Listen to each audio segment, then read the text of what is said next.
Right, we're here to get to grips with cookies. And as you know, the law has changed. As of the 26th of May, last Thursday, the law on the use of cookies has changed. Previously, organisations were required to inform visitors to their sites, to their websites, that cookies were in use, and tell the people how to disable them if they wanted to. And most companies did that through appropriate wording in their T's and C's.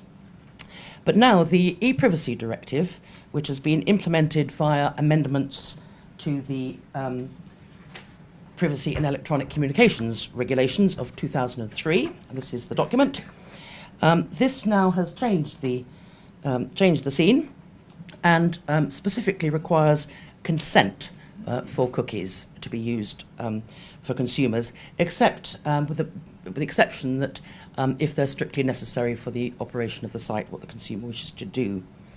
So we have a new regime.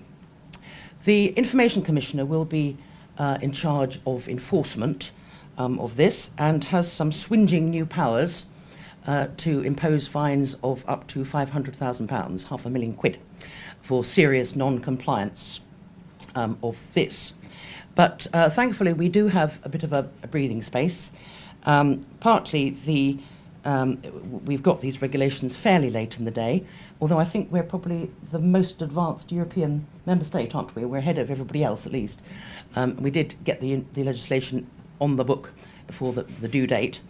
But because the government thankfully recognises that companies need a bit of time, we have got a bit of a breather. And the government is working with web browsers to see if there is a technological solution. The Information Commissioner has said that any complaints that they get in the meantime, they will look at these and work with the company to make sure that they are properly aware of the new regulations and that they are taking steps to meet the requirements of the new regime, so they've got a plan. And full compliance will be expected from May 2012. So we have got a bit of time to prepare, and that's what we must do now. The Information Commissioner has put out some guidance and a consumer guide, and also quite a helpful note about what they themselves are doing to address their own cookies on their own site. And the DCMS has issued last week an open letter which I think was extremely helpful in clarifying the situation and answered quite a lot of questions that I know everybody had. And that was issued again last week.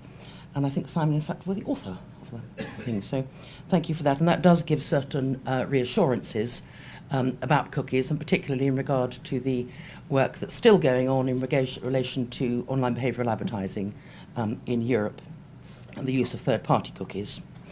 So having just sort of very sketchily set the scene, I'm going to hand over first of all to Simon Miller from the DCMS. All yours, Simon.